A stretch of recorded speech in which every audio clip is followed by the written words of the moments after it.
Olá, muito boa tarde para você que nos assiste. O Consulta ao Doutor já está no ar. Hoje, das nossas 3 entrevistas aqui, 2 temas são jurídicos. A gente começa falando sobre proteção de dados e ainda falaremos sobre o uso da inteligência artificial na carreira do advogado. O recheio desse programa é saúde, a gente fala de artrose de joelho. Aproveita a oportunidade para tirar suas dúvidas através do nosso WhatsApp. O telefone é 11 3337 5886. 11 3337 5886. Estou te esperando nas nossas redes sociais. Lá no Instagram é @TVHit, no Facebook é HIT TV Oficial. Através do nosso site você assiste a programação ao vivo em tempo real. É o www.hittv.com.br no canal da HIT. No YouTube, que é o HIT TV ao vivo, você tem acesso a todos os programas que foram ao ar. E aí é fácil, coloca o nome do programa, então consulta o doutor e a data que esse programa foi ao ar, você vai encontrar o conteúdo por lá para você ver e rever a hora em que você quiser. Eu também estou nas redes sociais, lá no Instagram é @DeniseLuque e facebook.com/DeniseLuque. Começa o programa de hoje falando sobre proteção de dados com o advogado pós-graduado em Direito Empresarial, Dr. Guilherme Guimarães Vieira. Doutor, obrigada por ter vindo, uma alegria te receber aqui. Denise, boa tarde a todos. É um prazer participar desse programa, poder contribuir um pouco aí com a construção jurídica social do país e estamos a postos. Obrigado pelo convite. A gente que agradece, doutor. E olha, hoje tudo, qualquer plataforma, tudo muito digital hoje, né? Tudo pede nossos dados. Em qualquer lugar que a gente vá, qualquer site que a gente acesse, às vezes para fazer uma compra rápida que, na verdade, só precisava ali de um primeiro nome, né? O endereço, não. Precisa passar tudo, completar com o e-mail que você mais usa, né? Dados que às vezes você não quer oferecer, mas você só vai ganhar um cupom de desconto se você o fizer, por exemplo, né? E a gente adora desconto. Você só vai conseguir finalizar aquilo se você oferecer todos aqueles dados. Depois você fica recebendo e-mails, nem sempre você tem como tirar ali, nem sempre isso é respeitado. Tudo hoje exige nossos dados. Tudo leva, né? Esses números levam até a gente. E já deve ter acontecido com você, já aconteceu comigo, de você nunca ter acessado determinado site e aí recebe e-mail dele, né? Recebe propaganda, enfim, enchendo a nossa caixa de e-mails ali, com coisa que, na verdade, não nos é interessante. Queria saber um pouquinho, então, o que é a proteção de dados? Como que se caracteriza, então, um dado pessoal, né? O que são os dados pessoais? E o que mudou? Porque a gente tem a LGPD, né? Lei Geral de Proteção de Dados. O que mudou? É algo ainda que está em construção, essa solidificação, para que também o público leigo possa entender e saber também se proteger com relação a isso? Certo. Denise, um fato interessante, vou contar para o pessoal, quando eu cheguei aqui, né, os produtores, né, a equipe do programa pediu um termo de autorização de uso de imagem. Isso se caracteriza como um dado pessoal. Eu tive que passar ali meu nome, CPF, RG, tudo mais, e para algumas finalidades específicas. Então aí eu já puxo para essa explicação do porquê de usar muitos dados pessoais, o porquê que algumas empresas até ultrapassam essa finalidade, essa necessidade, né? Porque a LGPD, desde 2018, 2020, ali com o seu vigor, ela está estipulando, né, os funcionamentos que o mercado tem que ter de acordo com os dados pessoais. Então, mas os dados pessoais são utilizados muito antes da LGPD. A Alemanha é um dos países, só trazendo um pouco um breve histórico, tá? A Alemanha ela é um dos países mais maduros nesse aspecto, nessa temática. Desde 1970 que se discute mais ou menos sobre proteção de dados e a importância da proteção de dados, porque nós temos direitos como a privacidade, liberdade de expressão e a proteção de dados hoje também, que com a emenda 115 de 2022 foi incorporada na Constituição Federal e trouxe um caráter fundamental da proteção de dados. Então, assim, hoje é muito importante, dados pessoais te perfilia. O que seria a perfiliação? A perfiliação é justamente montar esse mecanismo de identificação do usuário, do titular de dados. Então, por exemplo, eu cheguei aqui, assinei o termo, tudo mais. Vocês me deram algumas finalidades específicas para o uso daqueles dados. daqueles dados. Então, eu já sei para onde eles vão, como serão utilizados. Vocês podem manobrar isso e além passar, compartilhar com alguma empresa terceirizada? Podem, mas aí teria que estar estipulado ali, tá? Então, assim, o que as empresas, por exemplo, captam dados, coletam dados, elas acabam, às vezes, ultrapassando isso. Então, por exemplo, repassando para uma empresa terceirizada, não te avisou, não te informou de maneira clara, objetiva e específica, o usuário não sabe e seu dado está sendo compartilhado para uma terceira empresa oferecer um serviço ou um produto aleatório que você não contratou, que você não gostaria, mas que combina com a sua, digamos, com o seu perfil, né? Com o seu enquadramento ali de consumidor. Então, é muito complicado isso, é sensível. Nós tivemos, desculpa se eu tiver advogado, fala muito, então você me breca aqui. Está super esclarecedor. Nós tivemos uma sanção até agora, uma multa, na verdade, pela ANPD, em uma empresa de software, uma empresa do setor de tecnologia, uma multa pequena, mas foi um tempero para que a gente sinta, né, que nós sintamos esse impacto da LGPD. Então, assim, muitos brincam, falam, poxa, tá fria a lei ainda, tá... Não, as empresas estão se adequando, posso te garantir que as empresas estão se adequando. O escritório em que eu atuo é um escritório especialista nisso e a gente tem muitos casos, tá? Então, as empresas estão se adequando, estão buscando se adequar. E aí tem uma série de princípios, fundamentos, bases jurídicas da LGPD, do Marco Civil da Internet, que é uma compilação também que fala muito sobre a produção de dados. No Marco Civil da Internet de 2014 já se falava muito. Tá? Então, as empresas têm que respeitar a LGPD, precisam respeitar a LGPD e agir conforme a LGPD. Então, respeitando a finalidade específica para tratamento daquele dado, se é para te oferecer um serviço ou um produto, se eles vão compartilhar ou não. A depender do caso, tem que ter um consentimento expresso e inequívoco. Inequívoco ou seja, não tem nenhuma dúvida sobre aquele tratamento. E é isso, as empresas têm que se adequar, precisam se adequar. E olha, para ir a um local específico, então você vai ao médico, uma consulta médica, aí ele está num prédio comercial.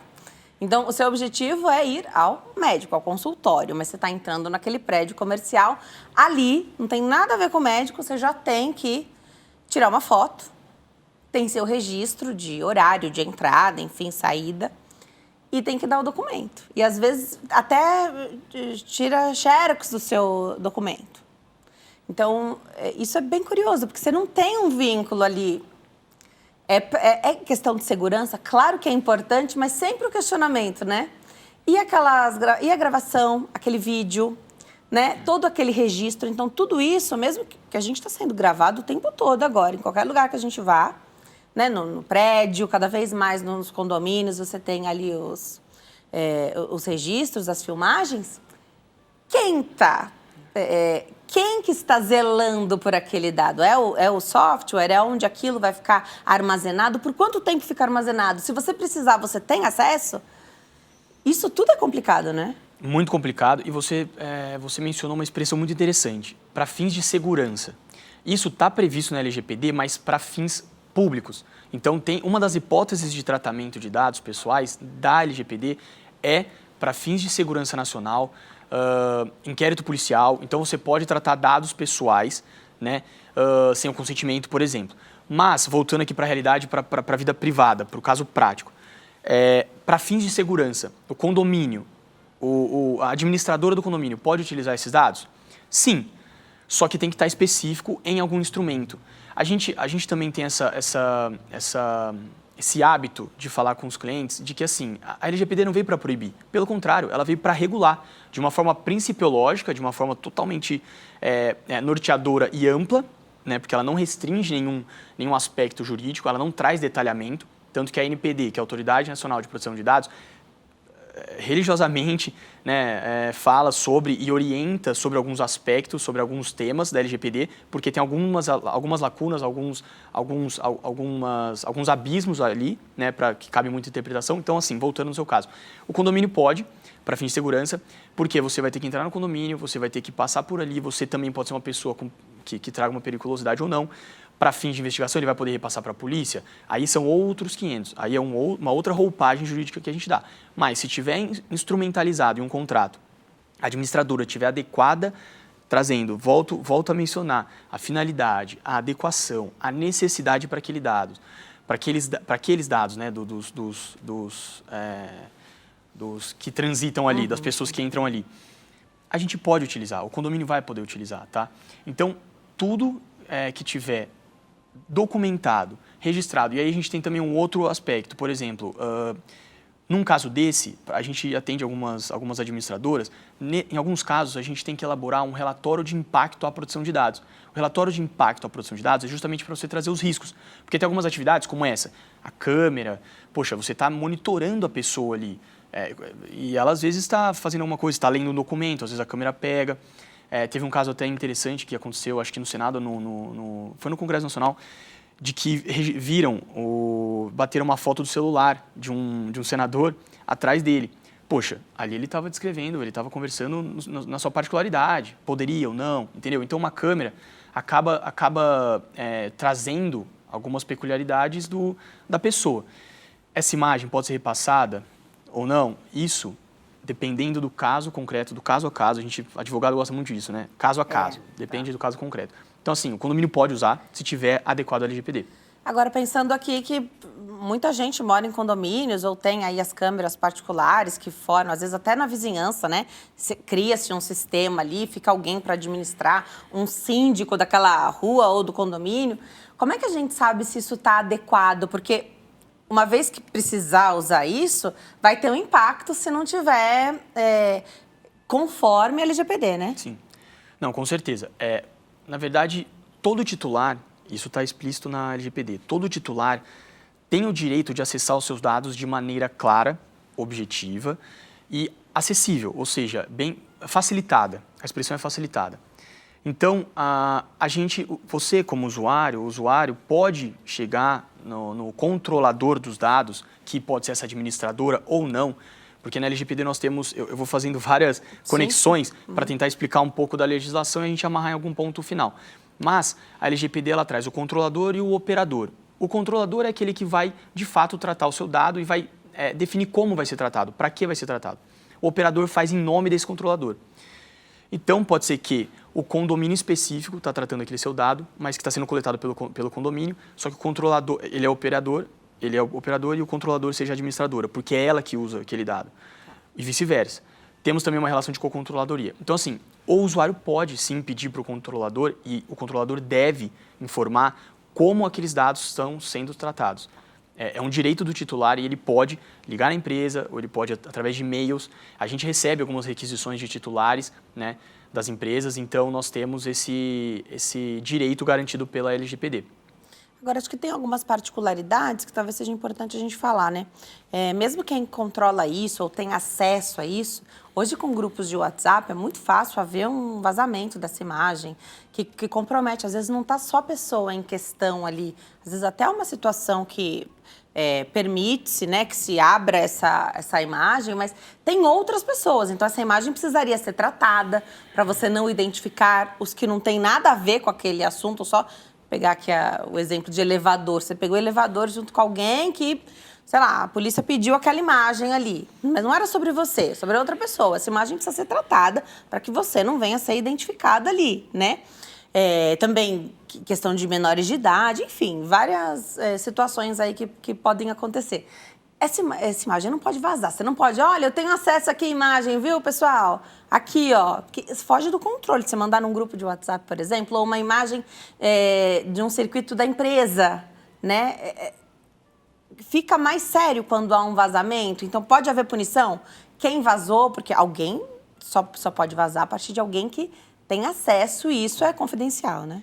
Claro, certamente deve haver punição, tá? Como eu disse, só tivemos uma punição por multa até hoje aqui no Brasil, pela NPD. Nós temos algumas infrações como advertências, algumas sanções, desculpa, como advertência, bloqueio daquele banco de dados, né? Eliminação, enfim, nós temos isso previsto pela LGPD. Mas você me trouxe aqui várias situações, né? Por exemplo, o policial que quer acessar aquele dado. Poxa, mas é para uma investigação. Aí é outros 500. Perfeito. Aí se exclui, que é uma exceção, uma das exceções da LGPD, que é para fins públicos e investigações de infrações criminais. Aí o policial, obviamente, pode. Porque daí ele vai estar tratando o meu e o seu dado, mas para um fim específico, de uma segurança pública que é um bem público, é maior. Ok. Agora, uma empresa, um funcionário, um colaborador que vazou um dado, que vazou alguma informação sigilosa ou uma informação nem sigilosa, mas de uma pessoa natural, uma pessoa física, um outro colaborador, ele vai ser punido? Aí entra no âmbito privado, aí depende da relação dele com a empresa. Agora, a empresa poderá ser punida? Aí, porque daí já foge da relação empresa e colaborador, de uma punição ali entre eles, e já vai para uma escala pública, ou seja, a público-privada, a NPD e a própria empresa. Então, nós temos várias situações. Pode acontecer. Hoje, nós temos treinamentos específicos para adequação de LGPD, nós temos instrumentos, códigos de conduta, alguns instrumentos mesmo que possibilitam essa educação do colaborador e de todas as pessoas ali daquele meio. Então, depende muito do caso, volto a falar isso, porque como foi genérica, né, a sua pergunta, sim. acaba ficando muito restrito. Depende de cada caso, entendi. Isso. Pensar numa empresa aqui, então, departamento pessoal, recursos humanos, tem muitos dados sobre cada colaborador.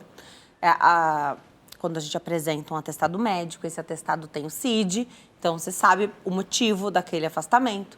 Um afastamento mais prolongado, uma doença que se refere aí à saúde mental, que é muito estigmatizado e estigmatizante quando há um vazamento disso, né? Então, porque é sigiloso, se a pessoa não contar, teoricamente não era para ninguém saber, né? Então, você está respaldado ali na questão jurídica de se você tem ou não direito a esse afastamento, tá ok. Então, quem lida com isso, você falou da educação, né? Então, quem lida diretamente com esses dados, que são passíveis de uma identificação, porque quem trabalha ali já tem a identificação de quem é, mas aí você tem os cargos que lidam com isso, eles têm um nome, eles, né, já sabem o que fazer, mas essa educação para que todas as pessoas possam saber, né, estarem adequadas também a não vazar essa informação, porque isso dá um problemão, né? Pensar numa empresa, um vazamento de um dado sigiloso, a gente conversava até antes do programa começar, valor de salário, fundo de garantia, quaisquer outros dados e benefícios que possam chegar até a identificação da pessoa, né? Sim, isso é um problema mais profundo, porque se a gente vazar, se a empresa vazar, ou se houver um vazamento, às vezes não é por culpa da empresa, é uma vulnerabilidade dela, através de um hacker, de um terceiro de fora que quis invadir, pegar, aí eu estou indo muito já mais para a parte prática, mas quis pegar um dado pessoal para fazer uma chantagem com aquela empresa. Então, às vezes, a empresa não tem culpa, infelizmente, mas às vezes sim, tem. E digamos que vazou um dado pessoal sensível, que é o caso de um dado de saúde relativo a alguma doença, alguma enfermidade. Então, esse dado sensível, na LGPD a gente também tem essa intitulação, dado relativo à vida sexual, à saúde, né? São dados sensíveis, então ele merece uma especialização melhor, ou seja, ele merece uma atenção mais apurada, ou seja, um tratamento mais específico. Técnicas de controle mais rígidas, então ele tem que ter menos exposição, né? Então, um dado pessoal sensível, caráter político, ideológico, filosófico, o pensamento da pessoa, esses dados de saúde, eles merecem outro tratamento, tá? E se vazar, se houver um incidente de segurança, até a punição vai ser mais rigorosa, vai ser mais rígida, porque aquele dado sensível vazou e a empresa, poxa, não poderia, o funcionário tinha aquele problema, aí será que vai ter agora uma conduta discriminatória com ele? A gente vai para vários campos que são realmente delicados. E do ponto de vista da pessoa física, então pensar aqui em como que a gente também pode colaborar para essa proteção nossa de dados sensíveis, porque hoje com a internet você tem aí uma série de, brincadeira, o pessoal entra em onda aí da rede social, a pessoa se expõe. Isso. E às vezes é um dado sensível, mas a empresa está guardando aquilo em sigilo, quem é de direito de saber, as clínicas médicas, os consultórios, os médicos em si, os hospitais por onde você passou, eles estão sabendo, mas estão lidando com isso, mas você falou. E aí, a gente também se coloca de maneira mais vulnerável? Isso é levado em consideração? É levado em consideração, tá? Mas assim, nós temos realmente análise do caso concreto. Só que Se nós temos um vazamento sistêmico ou um vazamento isolado, isso tudo vai ser apurado também. Tá bom. E lá, pode. Não, entendi. Então, é de caso a caso, porque você pode ter um vazamento sistêmico, você falou, ou isolado. Isso. Mas, por exemplo, você até mencionou hoje, agora no começo do programa, que teremos um médico, né? E uma advogada, colega minha, que falará sobre inteligência artificial. Hoje nós vivemos no mundo desprotegido. Não tem como. Hoje nós temos... Se eu informar, se eu já disseminar esses dados, pior ainda. Mas nós já vivemos no mundo desprotegido, tá? E senão você não sai nem na rua. Tá? Nós temos alguns mecanismos de segurança nos dispositivos móveis que nos fortalecem, inibem talvez essa vulnerabilidade, né? Mas nós temos o nosso papel. Então, o nosso papel é de educação mesmo. A gente está fazendo aqui um belíssimo programa no sentido de educar, de trazer alguns parâmetros para as pessoas ficarem atentas, olhar um pouco a legislação. Se na sua empresa não tem algum mecanismo de proteção de dados, dê essa ideia, fale com a empresa, fale com o seu supervisor ou com algum técnico lá, de TI, né? A TI geralmente está muito ligada nessa temática. Então, nós temos, desde educação, mecanismos de proteção nos nossos próprios dispositivos móveis, computadores, senhas, sempre tem a senha forte. Nunca uma senha padrão para vários aplicativos ou para vários sistemas. Então, tenha uma senha de para cada um, para respectivos aparelhos, né, para respectivos aplicativos. Então, nós temos algumas medidas de segurança e cabe a nós também nos protegermos, né? Você comentou que, poxa, se eu jogar isso na rede, obviamente você está mais desprotegido e vão poder utilizar os seus dados para sequestrar os seus dados e para chantagear um terceiro, às vezes um parente, né? Temos alguns casos assim também. Então, é delicado o assunto e é primordial que a gente se eduque cada vez mais. Eu vou exagerar aqui, mas tem cadastro que pergunta até tipo sanguíneo, né? Mas precisa saber tudo isso? Meu Deus, é uma loja, né? Não tem que saber. Então, é uma loja, não precisa saber. Agora, uma clínica precisa saber? Para aquela finalidade específica, Perfeito. Volto na finalidade, o médico. Faz toda a diferença. Faz toda a diferença. Tá. E aqui a gente está falando bastante de sistema, e o sistema traz uma questão mais robusta aí, né?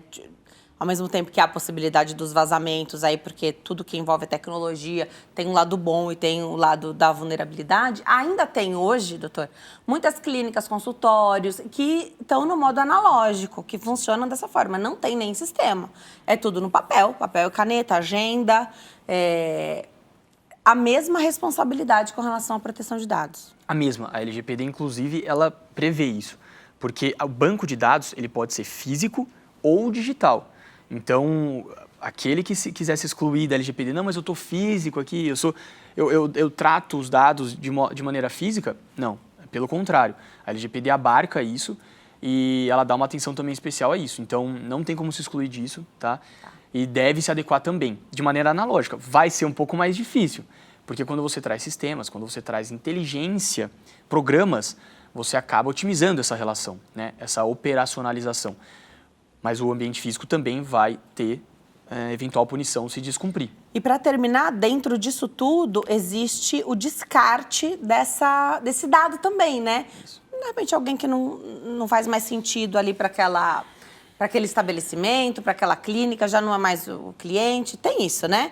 O prédio. Então, faz muito tempo que você veio aqui, porque mudou o sistema, atualizou, e aí não tem mais ali o seu registro, você precisa fazer tudo de novo. Tem legislação para isso também? Saber quanto tempo tem que ficar guardado esse dado? Isso, tem uma orientação legal, normativa, que estipula até 5 anos, quando não está sendo mais utilizado aquele dado. Então, se o dado, de alguma maneira, perdeu o seu efeito, perdeu a sua finalidade, a sua necessidade, pode se excluir, mas mantenha ele ali no registro até 5 anos. Para eventual regulação, obrigação legal, às vezes, né, um órgão público precisa autuar, fiscalizar, uma eventual auditoria. Então, para isso, precisa sim. Falamos também de dados de funcionários, de colaboradores. Sim, também temos essa previsão, tá? A gente tem que guardar esses dados em até 5 anos. Mas para determinados casos, pode se excluir já ali no momento seguinte. Adorei saber mais sobre esse tema. Vou deixar os contatos aqui do doutor. O telefone é 11 2189 0061, 11 2189 0061. O e-mail é contato@opcblum.com.br e o Instagram do doutor é @GuiGVieira. @GuiGVieira. Doutor, volte sempre. Obrigada, viu? Obrigado, Denise. Um prazer estar com vocês. Prazer foi nosso. A gente vai para o intervalo. Próximo bloco, o tema é sobre saúde, artrose de joelho. Aproveita a oportunidade para tirar suas dúvidas. Até já.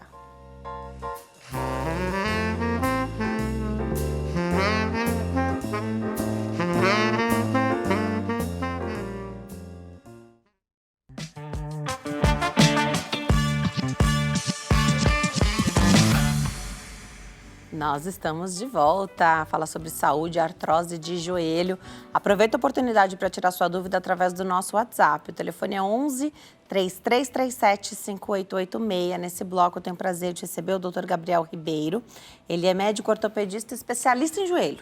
Doutor, obrigada por ter vindo. É uma alegria te receber aqui. Prazer é meu. Obrigado por me dar a oportunidade de esclarecer um pouquinho sobre esse tema que é tão comum, né, na população.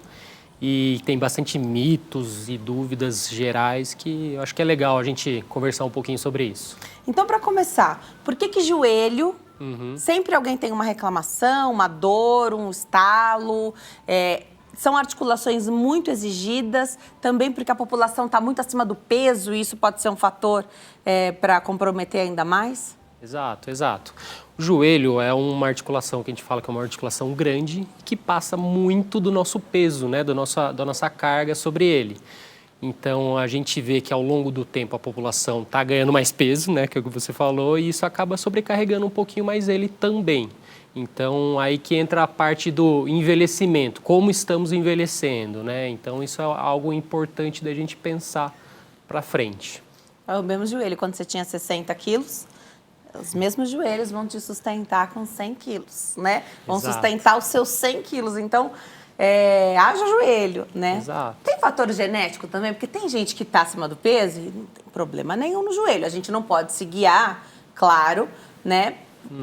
Por essa questão. Então, tem que manter o peso, tem que ajudar o nosso corpo, porque se não é joelho, é quadril, é coluna que sofre, né? Entendo isso, mas tem questão genética também que pode trazer uma fragilidade ali ou para a questão da cartilagem, um comprometimento maior? Legal. Eu gosto de falar o seguinte, nosso joelho, nossas articulações, elas vão responder ao nosso corpo, então a gente tem que estar um pouquinho preparado para isso. Tem fator genético? Com certeza tem, mas tem outros fatores, né? A gente fala que a artrose ou osteoartrite, que é o termo certo, ela é multifatorial. Então tem a parte genética, o peso, a parte muscular, a atividade física, a sobrecarga e tudo mais.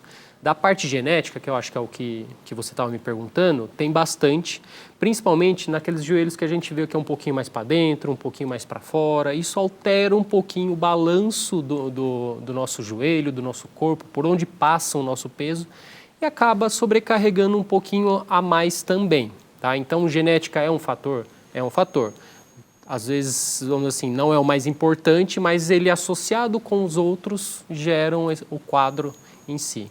Já que você falou do joelho, que às vezes é mais para dentro, mais para fora, não é... Aliás, é bem comum, eu não sei se essa é uma visão minha, eu sou totalmente leiga, é bem comum que as pessoas que estão muito acima do peso tenham essa configuração, parece que faz um X ali nas pernas, né?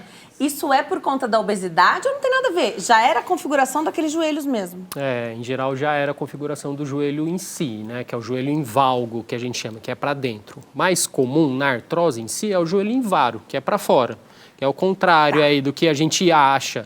Mas eu acho que a percepção do joelho em X, a gente comumente identifica mais fácil. Tá. Então, às vezes é mais acentuado e tudo mais. Então, você identifica mais facilmente. A gente que está um pouquinho mais acostumado a olhar joelhos das outras pessoas, a gente identifica muito fácil o joelho em varo, o joelho para fora também. Que é o que mais compromete a questão da artrose, você falou. Os dois comprometem. Tá. É que o varo a gente vê mais facilmente, no sentido, tem mais pessoas com ele. Tá. E o que é artrose ou osteoartrite, que você falou que é o termo correto para se usar? Eu acho que assim, a linguagem, eu acho que não tem tanta diferença. Eu acho que o importante é você passar a mensagem. Se você falar artrose, osteoartrose, popularmente fala mais artrose mesmo, e né? eu não vejo nenhum um grande problema em relação a isso, desde que você entenda o que é. O que é isso? É o envelhecimento, é o desgaste da nossa articulação. Todo mundo vai ter artrose? Praticamente todo mundo, certo? É o envelhecimento natural do nosso corpo. A questão é o quanto você vai lidar com isso, o quanto que isso vai prejudicar a sua vida e o quanto isso vai ser acelerado ou não. Então, a gente entende que a partir dos 40 anos, esse quadro já começa, ele já vai iniciando, né? E aí, fatores, é o que eu estava falando, fatores genéticos, anatômicos, a atividade física, o sobrepeso ou não, vão alterar isso. Se vai acelerar mais, se não vai, se vai mais devagar, vai mais rápido e tudo mais. E esse que acho que é o mais importante disso tudo. Então, não fazer atividade física é um fator que compromete as articulações. E na outra ponta, fazer muito, então, esporte de alto rendimento também não é uma boa para a manutenção de cartilagem e funcionamento ali. Não funciona muito bem assim, né? Nem para um lado nem para o outro. Nosso corpo é muito equilíbrio. Então, eu gosto de explicar para os meus pacientes desse jeito. Imagine que quem carrega nosso corpo é músculo e osso, é uma balança, vamos dizer assim. Se você está com musculatura mais forte, não vai tanto peso para o seu osso e não desgasta tanto a cartilagem e tudo mais. Então, esse equilíbrio, vocês ter a musculatura forte, ter os ossos fortes também, eles são fatores que protegem a sua articulação, o seu joelho no caso, né? Então, eu acho isso legal. Muito bacana você falar isso, porque às vezes a gente não consegue imaginar como ganhar músculo vai favorecer a manutenção ali da cartilagem, por que que tem que ter mais músculo? Exato. A gente não consegue estabelecer uma relação muito clara. Então, você falou, quanto mais músculo tem, menos o peso vai para os ossos. Então, assim fica muito claro de entender, adorei. Eu acho que é o jeito mais simples, vamos dizer assim. A gente está simplificando algo que é grande. Aí mas você eu acho falou que a partir de 40 anos. Hoje, com 40 anos... 40 Jovem. são os novos 20 anos. Então, a gente está ótimo com 40 anos. Perfeito. A gente está se sentindo muito jovem. É claro que a gente acha que as doenças do envelhecimento estão muito longe. Se a gente começar a pensar... Não pensei nisso antes, tá, doutor? Vou pensar agora, 40 anos. Melhorar a atividade física, ao começar a fazer, sair do sedentarismo, melhorar a vida. A gente consegue... não tenho nenhum sintoma, a gente consegue ainda trazer o benefício ali para o corpo? Com certeza, com certeza. O que é o ideal, né? A recomendação é pelo menos 30 minutos por dia. Durante 5 dias você já tem um bom início dessa sua atividade física. Buscando equilíbrio no seu corpo, você vai começar devagar, igual uma escadinha, e vai indo degrau por degrau. Então, quero começar agora, vou ter benefício? Sim, com certeza, e isso vai ser sentido por você e pelo seu corpo, a curto, médio e longo prazo. Então, comece, né? Eu acho que começar é sempre o mais difícil, dar o primeiro passo é o mais difícil. Comece e mantenha um mínimo, até que você vai pegando, vai engrenando e vai aumentando a intensidade, a frequência, a sua rotina e tudo mais. O que a gente vê bastante no consultório é gente que, vou tirar o atraso. Quero começar hoje e vou já correr 10, 20 quilômetros. 10 quilômetros no caso, né? Acho que 20 é até difícil já inicialmente. 10 a pessoa até vai correr. No outro dia ela não quer nem ver atividade física. No próximo mês, o ano inteiro, já pronto. Não adiantou de nada correr 10. Perfeito. Aí você vai ficar 1, 2 semanas com dor, parado, achando que não é para você isso. Então, essa parte de começar devagar, vai se adaptando, vai ganhando musculatura e aí você vai progredindo. Tá. Artrose de joelho causa dor? Tem níveis? A gente pode estabelecer em graus essa artrose ou não? Porque aqui eu estou pensando. Eu dei o exemplo de alguém aí por volta de 40 anos que já quer começar, porque você falou que é a partir daí mais ou menos que começa esse processo. E a pessoa quer escolher uma atividade, então ela vai fazer um crossfit. tem que saber como é que está o seu joelho, como está esse panorama antes, para saber qual é a melhor atividade, né? São vários os estilos de atividade física. Será que a gente precisa também pensar nisso? Entendi, legal. Assim, a gente classifica a artrose radiograficamente, em termos médicos e tudo mais. Tá. Mas a gente sabe que o quanto o raio-x está bonito ou está feio não condiz com o tanto de dor de cada paciente. Então, cada pessoa funciona de um jeito e tudo mais.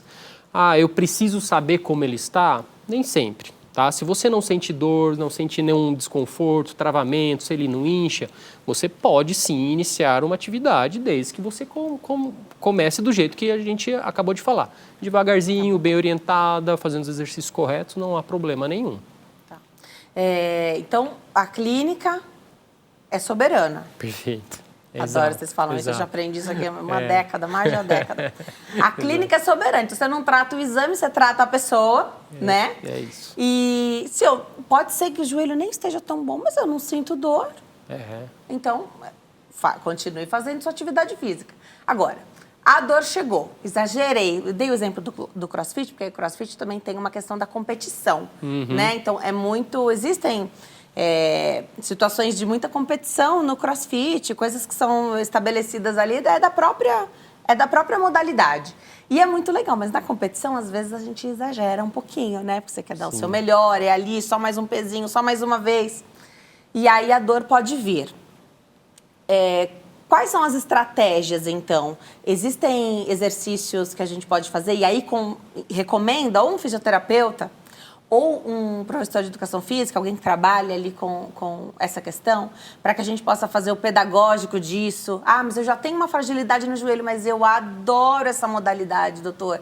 E pega meu joelho e depois eu fico com algum sintoma. Tem alguma estratégia? E essa primeira pergunta, assim, do que a gente pode fazer clinicamente? Porque eu quero entrar no minimamente invasivo. Porque a gente sabe que a substituição da articulação, o leigo pensa sempre, é o último caso. Sim. E assim, realmente é o último caso. Tá. Da prática esportiva em si. Não tem nenhum esporte que seja muito melhor, nenhum esporte que seja proibido para cada joelho. De novo, desde que vocês têm equilíbrio, tudo pode ser feito. Então, quero correr uma maratona, mas tenho problemas no joelho. Então, se prepare para isso, né? Igual qualquer atleta. Faço fortalecimento adequado, tenho uma alimentação saudável, tenho peso adequado. Então, controlar esses três, que são os 3 fatores, vamos dizer assim, os básicos, e indo de degrau por degrau, você consegue chegar lá. E aí entra a parte do educador físico, do fisioterapeuta, que eles te ajudam a chegar lá, são facilitadores. Por quê? Ninguém nasce sabendo o jeito correto, as angulações corretas, como se você põe o pé mais para cá, se você põe tanto peso ou mais ou menos peso. E existe profissional para isso e uma infinidade de estudo para isso. Então, é legal você utilizar desse conhecimento, dessa sabedoria desses profissionais para te facilitar. Fazer esse percurso sozinho é bem mais difícil. Você vai se complicar um pouquinho mais. Legal. E pensar agora, então, doutor, um degrauzinho a mais. O que a gente pode fazer de maneira assim, minimamente invasiva para ajudar? E aí eu acredito que seja por conta de sintoma, né? Tá com muita dor ou...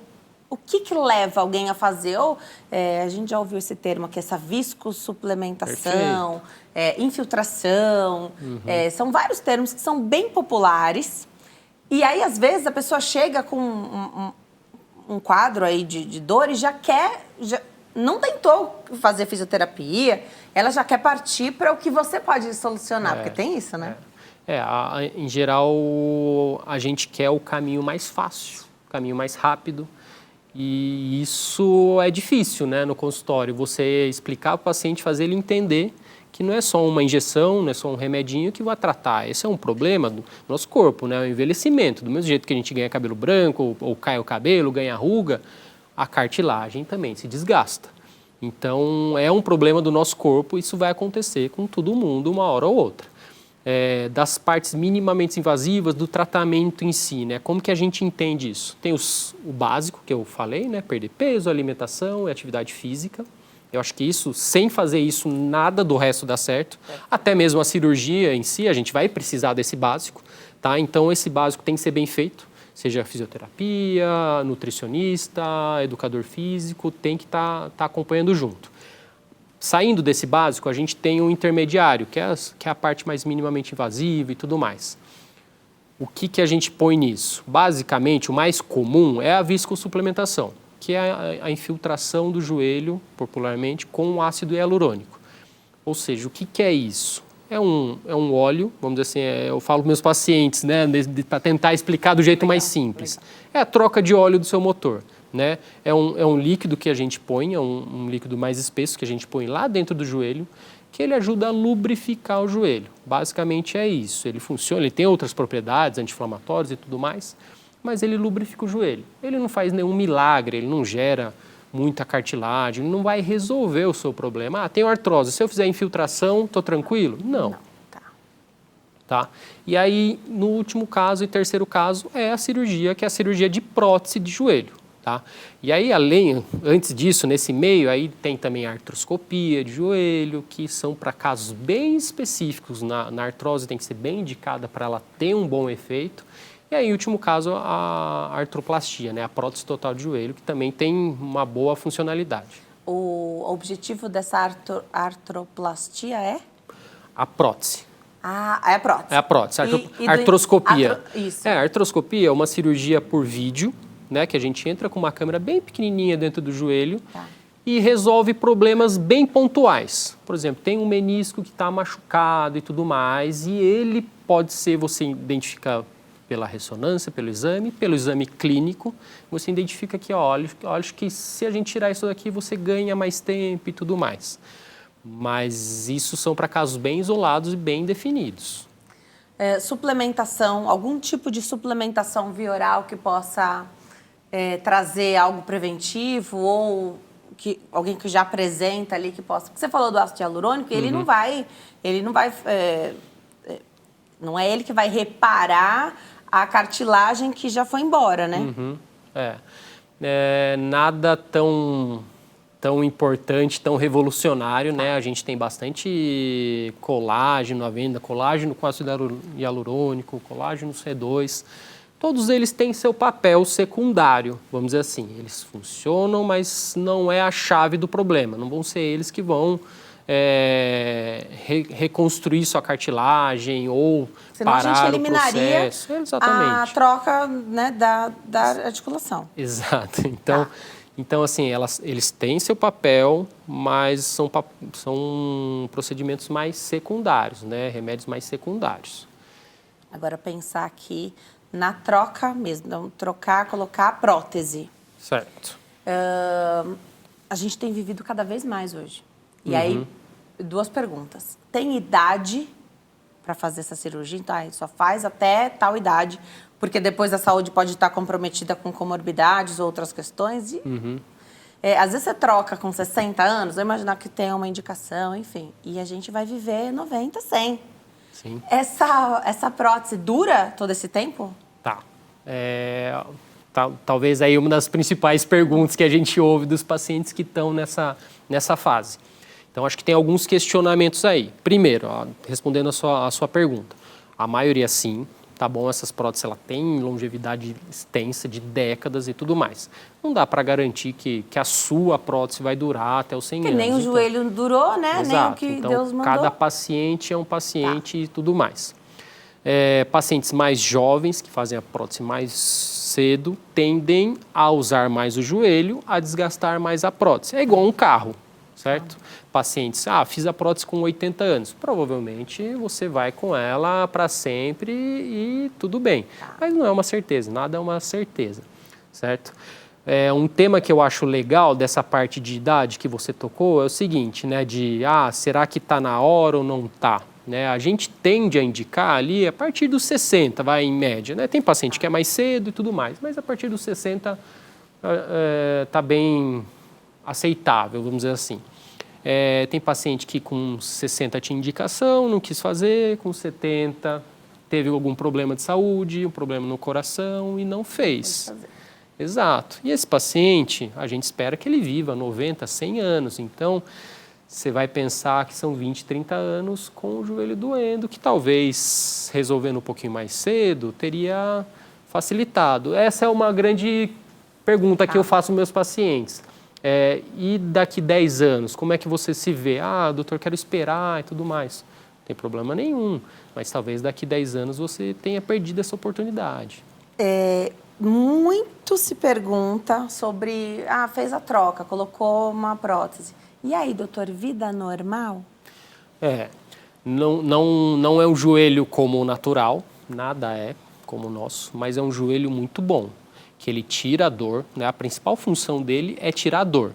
Então, hoje em dia, a técnica da prótese do joelho avançou muito mesmo nas últimas décadas. Então, tanto de material, como de técnica cirúrgica, como de componentes, coisas mecânicas em si. A gente entende o nosso joelho, o nosso corpo muito melhor do que a gente entendia lá atrás. Então, criou próteses melhores. Igual carro, igual qualquer máquina, vai evoluindo. Vida normal? Sim. Né? Só que você espera que um paciente com 60, 70 anos, ele tenha algumas limitações e isso a prótese também vai ter, né? Dá para fazer esporte com a prótese? Dá para fazer, mas sempre bem acompanhado, bem conduzido. Paciente varia de paciente para paciente. Tem paciente que tem prótese, mas que tem uma ótima musculatura, que tem um bom peso e tudo mais, então ele consegue fazer.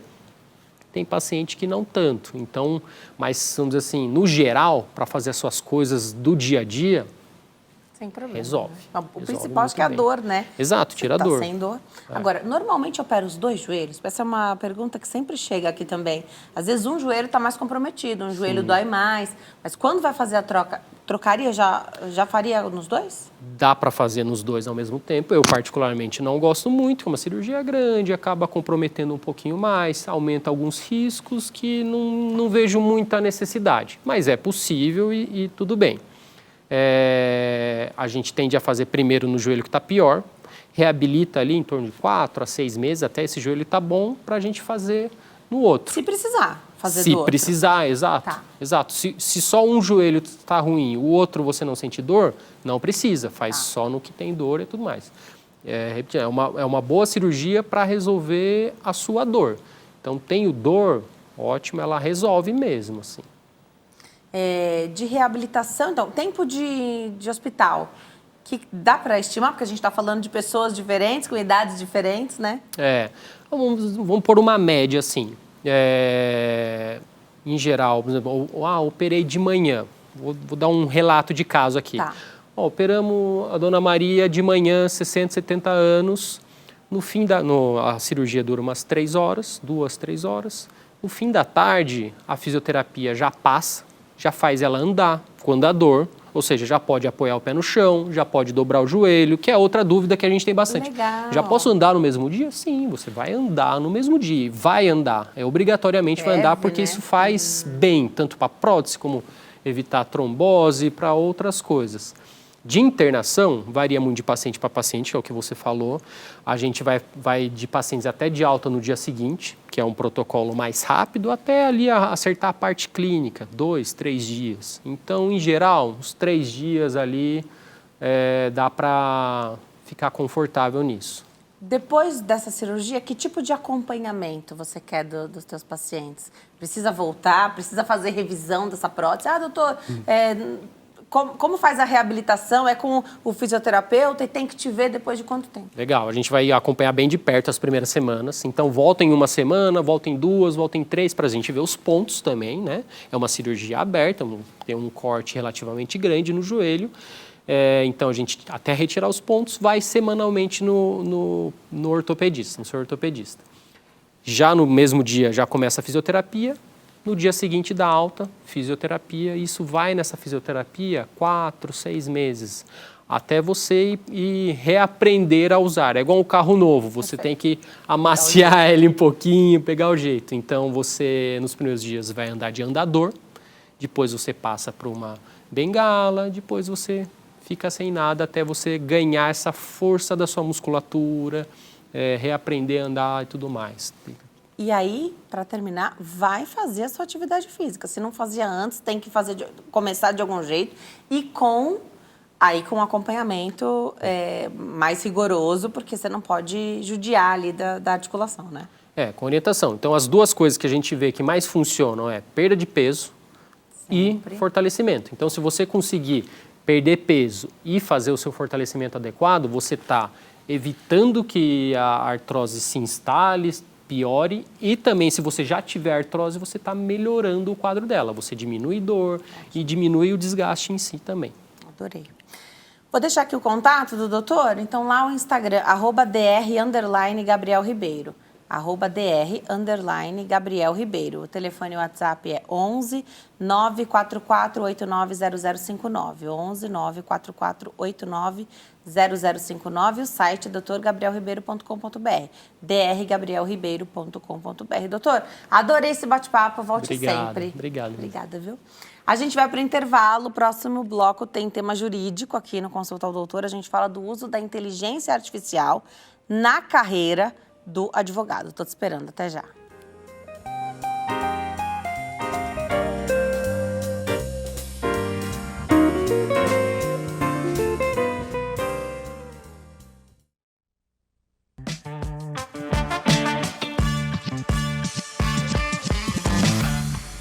Agora a gente traz a entrevista aqui do uso da inteligência artificial na carreira do advogado e como a inteligência artificial hoje está em todos os lugares, né? A gente pode não estar sabendo, mas está em todos os lugares. Quem tira as nossas dúvidas e fala conosco sobre esse tema é a advogada doutora Juliana Pereira. Doutora, obrigada por ter vindo, é uma alegria te receber aqui. Eu que agradeço, muito obrigada. Em toda parte tem inteligência artificial.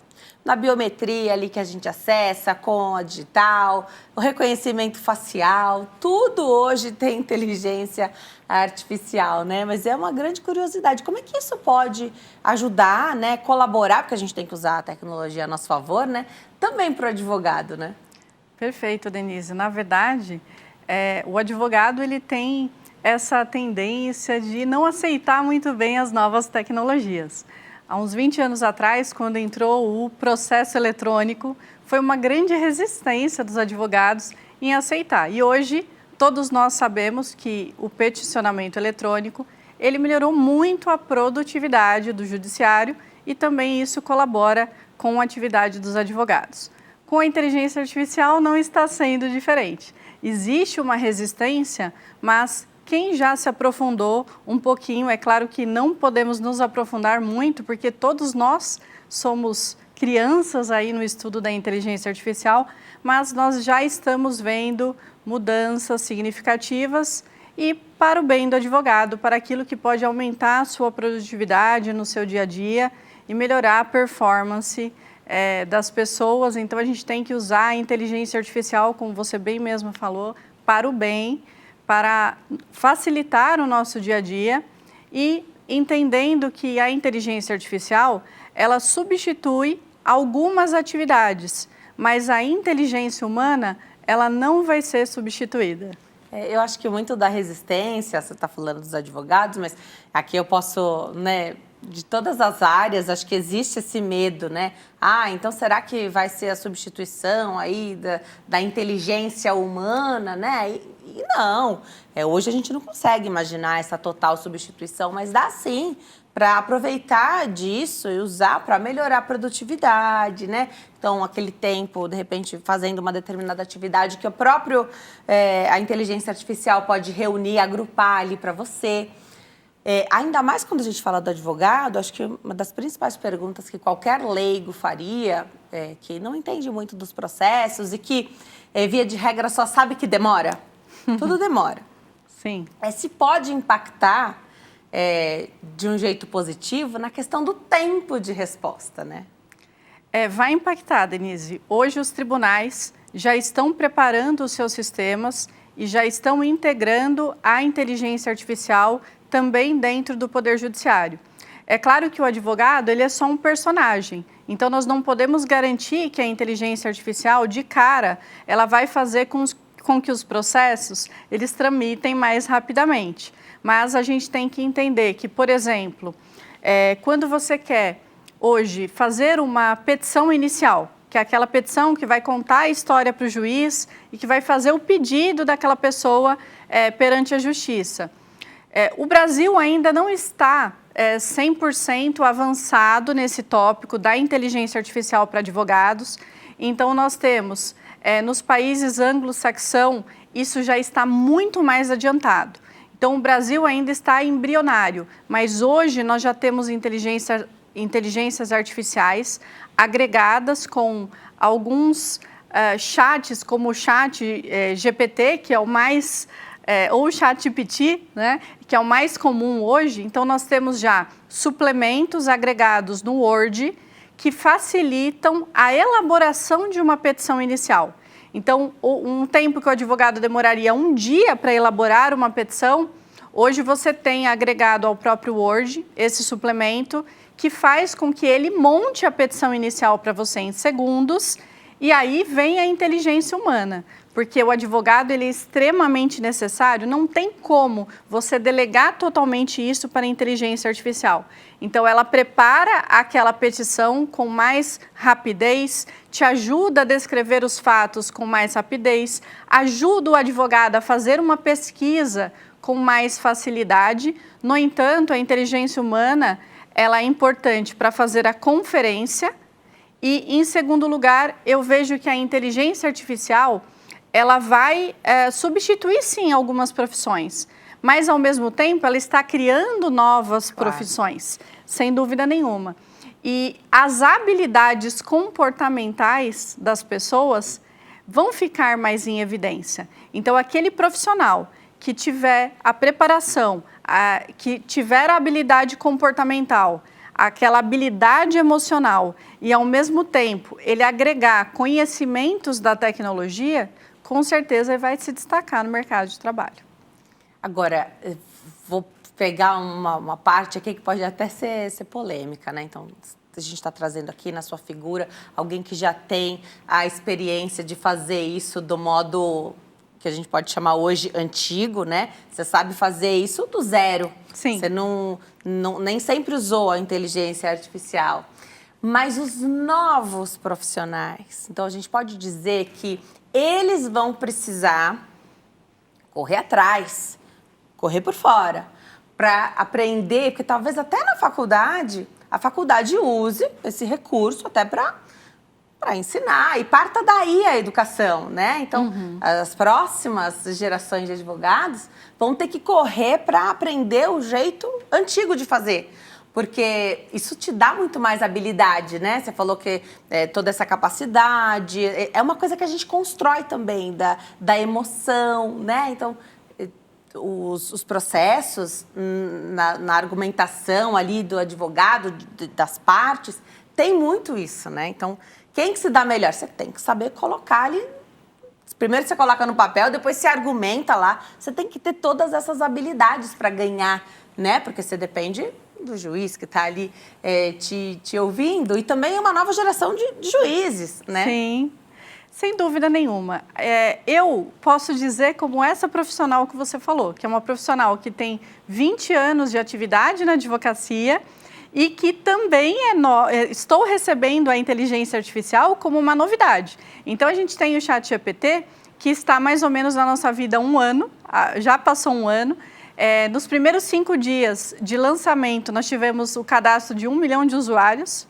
Então, é algo que está correndo bastante, mas eu, como essa profissional que tem a experiência do modo antigo, eu estou agregando o conhecimento da inteligência artificial no meu dia a dia e eu estou gostando muito do que eu estou vendo.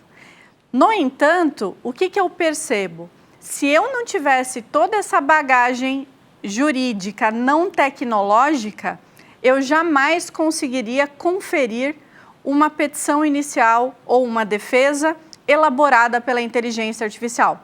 Então, sem dúvida nenhuma, aquele tempo que a gente fica na sala de aula estudando, você conhecer a legislação, você conhecer a jurisprudência, você conhecer a argumentação jurídica, você ter técnicas de comunicação, técnicas de oratória, isso continua sendo fundamental.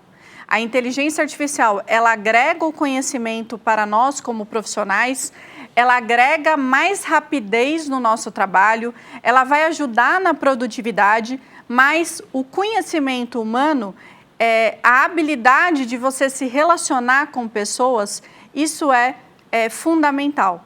Eu estava vendo esses dias um vídeo no YouTube de uma marca que fabrica paçocas. E ela fabrica paçocas para o Brasil e exporta para o exterior. E olha que interessante, eles separam, o primeiro passo é separar os amendoins para fazer a paçoca. E hoje eles já treinaram essa máquina com inteligência artificial, que ela consegue separar os amendoins em 3 tipos. Então, o tipo bom, que é aquele que vai fazer a paçoca, o tipo intermediário, que eles vão dar outra destinação, e aquele amendoim, que é um pouquinho pior, que também será dada outra destinação para ele. Então, veja, a inteligência artificial agregada na indústria, fazendo um trabalho. E o advogado, imagina, se eu conseguir treinar uma máquina para fazer essa separação, o advogado também tem que usar a inteligência artificial ao seu favor. Então, hoje a inteligência artificial, ela te ajuda a fazer uma proposta para um cliente com muito mais rapidez. Ela te ajuda a você que dá a ideia. É o humano que dá a ideia para a máquina. E a máquina, ela está treinada com aqueles algoritmos e ela tem aquele banco de dados gigantesco que nós, como seres humanos, não temos. E a inteligência artificial nada mais é do que ela imitar a inteligência humana. Então, quanto mais informações e alimentos você dá para ela, ela vai te ajudando nessa produtividade. Então, hoje você consegue fazer, por exemplo, um relatório para um cliente em alguns minutos, mas é você que alimentou ela. Ela não consegue ainda trabalhar sozinho. É claro que a gente tem um pouquinho medo da inteligência artificial. Lá nos anos 90, quando você falava de inteligência artificial, ela aparecia num filme. Era normalmente para algo do mal, não é verdade? Uhum. Mas hoje a gente percebe, é claro, com muito cuidado, com muita parcimônia, que a inteligência artificial, ela vai sim ajudar no futuro dos advogados, ela vai ajudar no dia a dia do advogado e do Poder Judiciário, do juiz, dos tribunais, mas a gente tem que implementar ela de forma com muita responsabilidade, com muita ética e responsabilidade. É possível, porque quando a gente escreve algo da nossa autoria, tem a nossa cara, né? Sim. Então, se eu pego um texto que eu posso não lembrar porque faz muito tempo que eu já redigi, eu sei se aquele texto é meu ou não, porque tem as minhas características ali, né? Então, tem a minha assinatura. Até na escola, uma vez, eu lembro, alguém falou, não, esse texto aqui não é de fulano de tal. A professora sabe se o texto era do Lucas ou se era da Denise o texto, né? A gente tem as nossas características. É possível... Assim como você falou que na indústria ali a máquina foi treinada para aquela finalidade, também você deixar a inteligência artificial ali da tua máquina, entregando para você o que já é mais parecido com o seu jeito também, vai ter a mesma responsabilidade da revisão, né? Então, uma informação ali que, de repente, faz toda a diferença na tua argumentação, mas passou despercebido pela inteligência artificial, né? É possível fazer isso também? É possível, porque dentro dos aplicativos, você consegue criar uma persona. E a partir do momento que você cria essa persona, você vai alimentando ela com o seu jeito de dizer, o seu jeito de falar. E ela busca naquele grande banco de dados que ela tem, e aí vem o problema dos direitos autorais. Hoje nós temos um grande jornal americano que já está processando a OpenAI, que é a criadora do ChatGPT, e a Microsoft, que hoje também é investidora, já está processando porque eles estão dizendo que eles usaram um banco de dados de uma vida do jornal para treinar os seus robôs. Então, hoje a gente já está recebendo alguns problemas da inteligência artificial, que é, Para ela ser treinada, ela precisa de um grande banco de dados. E esse banco de dados tem que ser buscado em algum lugar. É de alguém, né? E a segunda questão é que hoje muitos aplicativos, vamos dizer assim, de inteligência artificial, eles já estão tendo dificuldade de alimentar as suas máquinas.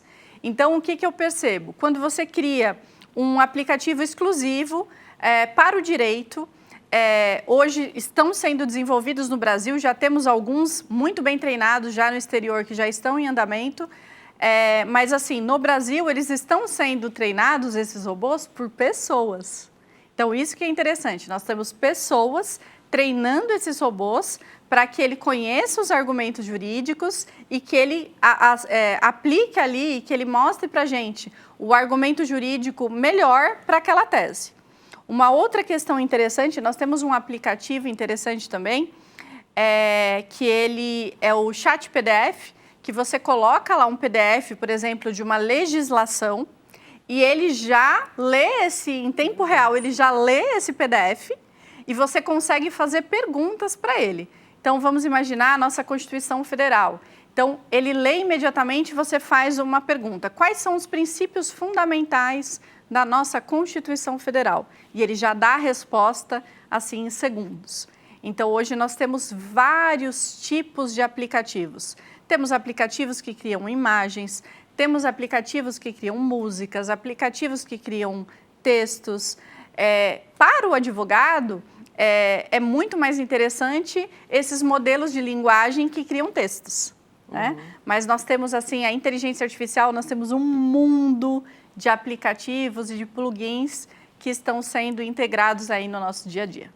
Vocês têm os termos certos para usar também ali, né? Fica difícil para o leigo entender, mas é o termo jurídico, né? Sim. Então, de repente, para o leigo, essa inteligência artificial pode te ajudar a entender melhor o texto do advogado, né? Para traduzir ali de um jeito mais fácil, mas para uso jurídico tem que estar com o jargão de vocês, né? Sim. Para jurisprudência, então assim, tem algum caso, às vezes não está aqui em São Paulo, o Brasil é enorme, né? E a gente ouve, vocês falam aqui, tem um caso bem famoso no Rio Grande do Sul, que deu favorável, um caso parecido. A inteligência artificial pode ajudar da gente ter conectar mais rápido aí essa questão do que já tramitou, julgou, já deu certo ou não deu? Temos sim. Hoje nós temos o Bard, que na verdade o Bard agora ele se chama Gemini. Então, na verdade, nós temos o Gemini, que ele é a inteligência artificial que é ligada com o Google e que você faz a pergunta para ele. Então, por exemplo, eu gostaria de receber o último julgado do Superior Tribunal de Justiça sobre um assunto determinado. E aí ele já traz aquele julgado, ele traz o número do recurso especial, por exemplo, e você já pode, em seguida, pedir para ele fazer um resumo daquele julgado. E eu tenho feito testes. Então, o que eu faço? Eu pego o julgado, eu faço a minha análise, aí eu jogo ele na inteligência artificial, eu faço a pergunta justamente para ver se realmente a gente pode confiar. Né? Na verdade, a nossa obrigação como profissionais do direito é utilizar a inteligência artificial, mas ao mesmo tempo é nossa responsabilidade fazer essa conferência. Eu tenho feito testes e tenho ficado muito feliz com os testes que estou realizando. Muito legal. Então já está aí, assim, né? E sem a preocupação de que isso vai substituir. E, na verdade, vai só melhorar, porque você tem a sua visão.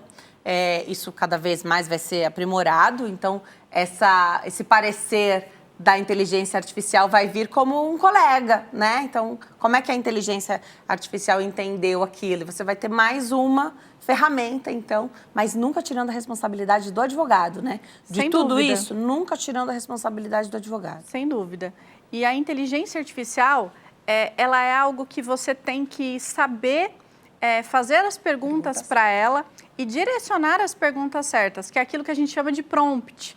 Então, quando eu vou utilizar a inteligência artificial, eu já começo com uma pergunta, dizendo assim, olha, oi, tudo bem? Hoje eu vou pedir para você atuar como um assistente jurídico e me ajudar num caso de direito de família. E aí eu já vou preparando a máquina para que ela traga para mim o melhor resultado e a melhor resposta. Que fantástico. E nesse sentido, assim, aqui a gente sempre ouviu falar que o advogado é o primeiro juiz da causa, né? Sem dúvida. Então, evitar a entrada com processos que não cabem, né? E que por muitos anos atravancaram aí o judiciário, ocupando tempo, ocupando análise, ocupando profissional, né? Então, desde esse momento, né? Desde saber se tem direito a isso, né? Às vezes é difícil para o leigo saber. Então, tá para o leigo, tá para o profissional também. E eu espero, assim, acho que o profissional como você, que aceita, já tem anos de carreira, aceita a novidade e tá até fazendo testes para engrandecer isso, fantástico. Você vai estar aí atuando na linha de frente, ensinando os que estão chegando também, Sim. que não vão ter a experiência do antes, né? Sim. Que você tem, e nada vai tirar essa experiência que você tem, né? Adorei, doutora. Eu vou deixar seus contatos aqui e volte, viu? Obrigada. Volte que dá pra gente bater muito papo sobre isso. Temos muitos assuntos para a gente falar sobre inteligência artificial, temos uma infinidade de aplicativos e assuntos inerentes que eu acho que pode ser interessante para toda a população, porque hoje todos nós podemos usar a inteligência artificial. É isso mesmo. Então, o Instagram, @fsa.oficial. E o Instagram da doutora, @Juliana Pereira, e tem mais um A no final. Então, Pereira A. @Juliana Pereira, com 2 As no final. E o site, fsa.br. Volte sempre, doutora. Adorei te receber. Obrigada, eu também. A gente fica por aqui. Um excelente final de tarde. Te vejo amanhã. Tchau.